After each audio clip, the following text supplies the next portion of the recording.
So welcome to our Cibola Loop listening session with the Greater Albuquerque Housing Partnership. I'm Kelly Sinier, Director of Asset Management, and I will be turning this over to Felipe in a moment. I do want to recognize we have two folks in attendance, but we also had community members that responded that they would attend but have not yet logged in. It's 5:38, so we're going to go ahead and get started. This will be recorded and posted on our social media channels for future reference. So with that, I introduce Felipe Rayal. Good evening. The Greater Albuquerque Housing Partnership was established in 1993, and we are a local nonprofit affordable housing developer based here in Albuquerque. Throughout our history, we have developed 704 rental units and 98 single-family homes throughout the city. We work with numerous for-profit and nonprofit organizations to make our work successful. We've received funds from national and local nonprofits, federal, state, and city governments, and national and local financial institutions. We truly believe that we create exceptional housing communities, and we work to provide enrichment services that support household stability, healthy families, and safer neighborhoods. So now let's talk a little bit about this RFP. It is our understanding that the Department of Family and Community Services, formed the City of Albuquerque, has issued 2 single-family RFPs. We reviewed at least the last iteration of those and chose not to apply. Once again, we are responding to a request for a proposal put out by the Department of Family and Community Services. And this RFP that's currently out, proposals are due August 11, 2021, is for senior rental housing. And so what we are looking to do is propose an 80-unit senior housing on this site to be able to really complement the other city investments anticipated in this neighborhood, including a library, a multi-generational center, and swimming pool. So we'd like to solicit your feedback. And so I'm going to turn it over now to Miriam Hicks, our Director of Housing Development, on some key topics that we'd like to seek your feedback on. Great, thank you, Felipe.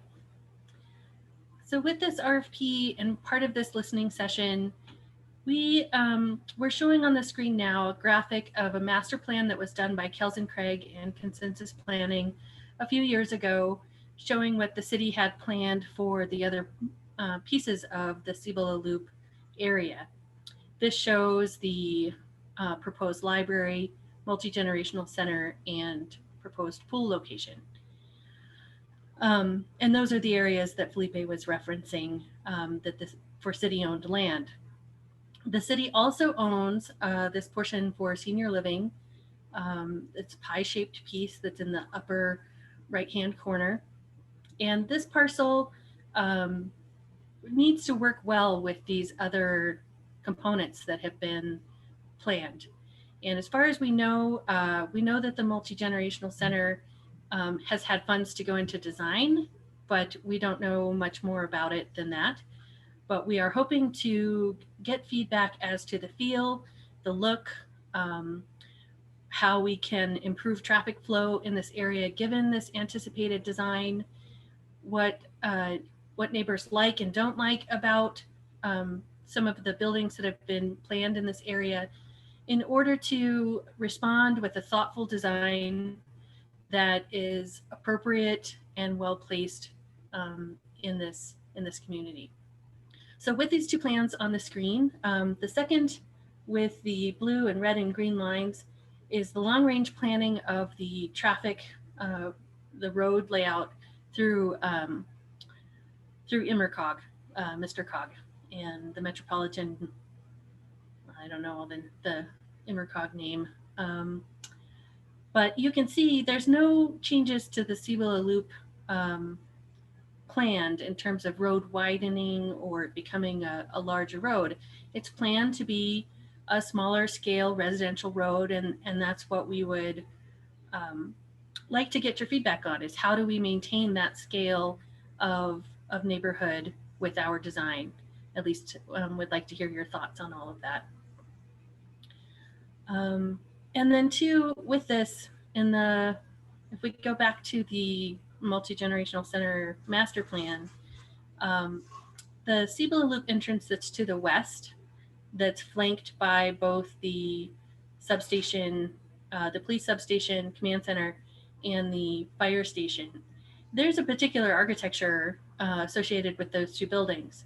And we'd like to understand, as a gateway into this neighborhood, how you feel about the design. Would you like to see more of that style of architecture linked through the rest of the community to give it a cohesive feel? Or is that something that you feel is maybe inappropriate for the residential nature of the senior living? Let's advance to the next screen, Kelly.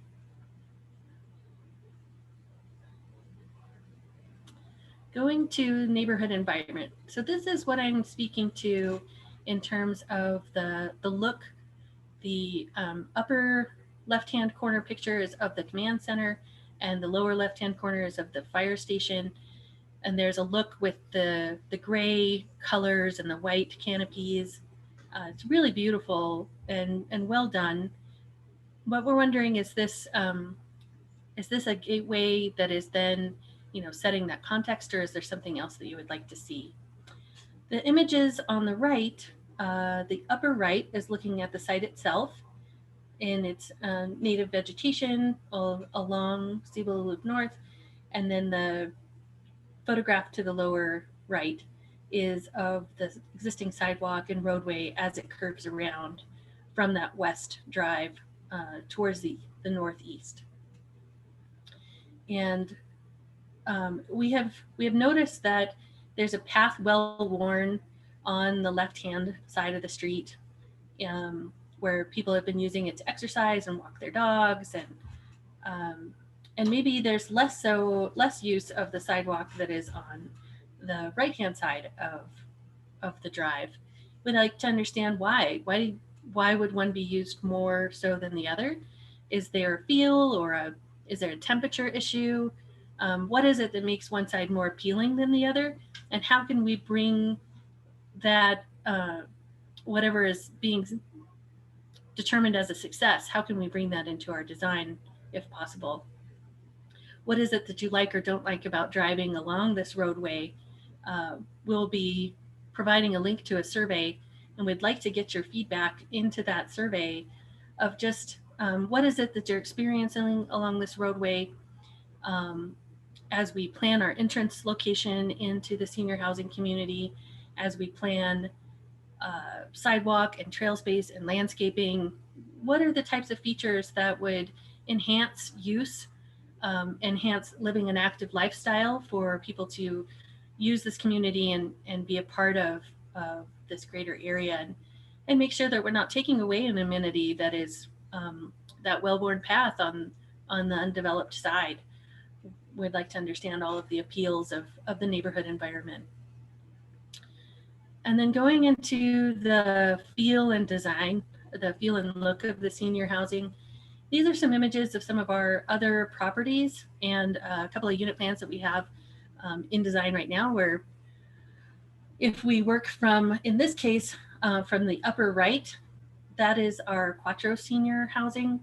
Quattro was mentioned as one of the example developments in the December meeting when Family and Community Services met with area neighborhood associations to discuss the change from going from single family to multifamily senior housing. And we're proud to be one of the developers that was highlighted in that meeting. And we're proud to have a senior housing facility that is a community, I should say, that is an asset, not just to our residents, but to the community as a whole. The upper center picture is our Plaza Feliz community. This is a family community down in the International District, and it's one of our most successful family communities. The kids just love to play out in that center area. It's a different scale. This shows more of a townhouse type scale of property.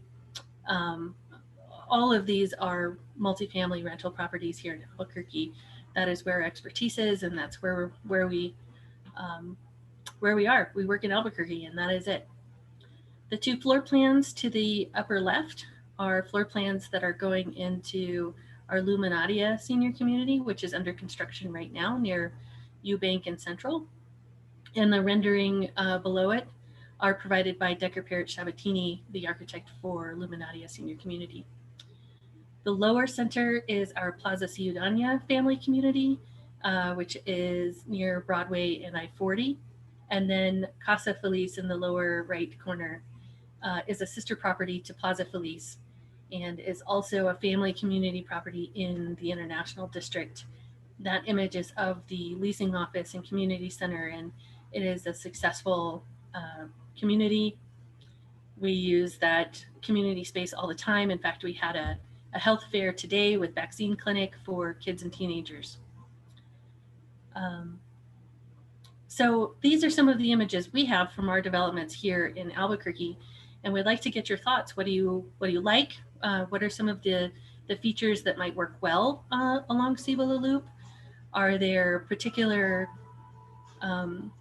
architectural features or details that you like, or colors, landscape features, things that you're concerned about or that you know might be beneficial to family members that could benefit from living in a 55 plus senior community.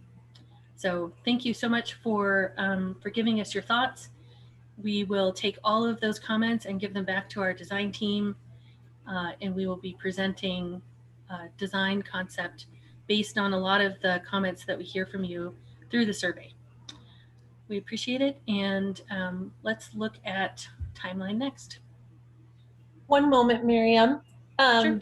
Felipe, we have a question regarding this project, asking if it is HUD. Would you like to explain the difference with that? Sure.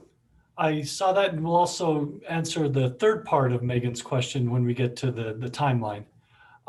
Specifically, this project is responding to a City of Albuquerque request for proposals utilizing HOME, which is a division, it's a part of Community Planning and Development, which is a Department of Housing and Urban Development. So it is utilizing HUD funds. It should be noted this is not like public housing, but it will be targeted. The RFP, I think, has a 50% of the units are targeted at or below 80% of area median income. So there will be likely, whether that's the Greater Albuquerque Housing Partnership that responds to this RFP and is selected, or another developer, it'll likely have a low income housing component given the funding sources used. Great. All right, so moving on to, I would just like to add, Kelly, before we leave, each one of those communities that we're showing, if you'll go back one slide, each one of these properties is a tax credit property, meaning that the percentages of area median income that Felipe spoke to are all present in every single one of these designs. Let's see. Let's move on to timeline. All right. So this is a timeline for public meetings. We're having our listening session today, and we thank Megan for attending and being present and sharing her comments.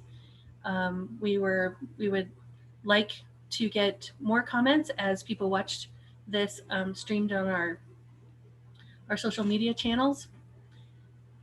We will have another design presentation on July 27th from 5:30 to 6:30, and we'll be sending out invitations for that presentation. The request for proposals from the Department of Family and Community Services, our proposal back is due on August 11th, and we anticipate that they'll make their selection and award by November of this year. We don't know that for sure, but based on timelines, subsequent timelines, so we think it will be awarded by that time. If it's awarded to the Greater Albuquerque Housing Partnership, we would then apply for the low-income housing tax credits in January of 2022. Those tax credits would provide additional funding for the project to be able to move it forward. Those tax credits are awarded in May to June of 2022. If those tax credits are awarded, the project would have the funding that it needed to be able to move forward into design and construction documents, building permits, and then into construction.